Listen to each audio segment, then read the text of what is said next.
రెండో cinema 'prestigious banner' SVC 'Dil Raju' గారు. అంటే ఇది జరుగుతుండగానే దానికి కమిట్ అయ్యారా? లేదంటే గనుక ఇది రిలీజ్ అయిపోయిన తర్వాత తీసుకున్నారా? ఈ సినిమా బేసిక్‌గా 'దిల్ రాజు' గారు 'హ్యాపీ డేస్‌ని' మొత్తం ఆయనే రిలీజ్ చేయడం జరిగింది అవునవును. కదండీ. సో, ఆ టైంలో ఆయన ఎడిట్ స్వీట్‌లో కూర్చొని చూస్తా ఉన్నారు.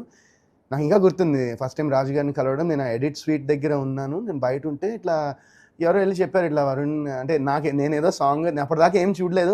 మిగతా వాళ్ళు కొంతమంది సాంగ్ గాని, ఇది గాని ఏవో చూసారంటే నేను కూడా మార్తాండ్ వెంకటేష్ గారు చూద్దాం. ఎడిటర్. సో, ఇంకా ఏమన్నా చూపిస్తారేమో అని అన్నపూర్ణ స్టూడియోస్‌లో అయింది పోస్ట్ ప్రొడక్షన్. సో, ఇంక అక్కడ ఎళ్ళుంటే ఆ టైంలో 'దిల్ రాజు' గారు వాళ్ళు చూస్తున్నారు అని ఇంకా నేనక్కడ బయట వెయిట్ చేస్తా ఉన్నా.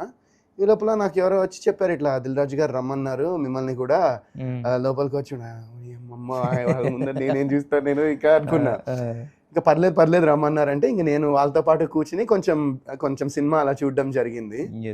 దాని తర్వాత నాకు ఇలా ఒక సినిమా అనుకుంటున్నాను అని చెప్పి ఇంకా శ్రీకాంత్ అడ్డాల గారితో నాకు నేరేషన్ ఇప్పించి శ్రీకాంత్ గారి ఇంటికెళ్ళి ఇంకా ఆయన ఇంట్లోనే నాకు నేరేషన్ మొత్తం ఇచ్చారు.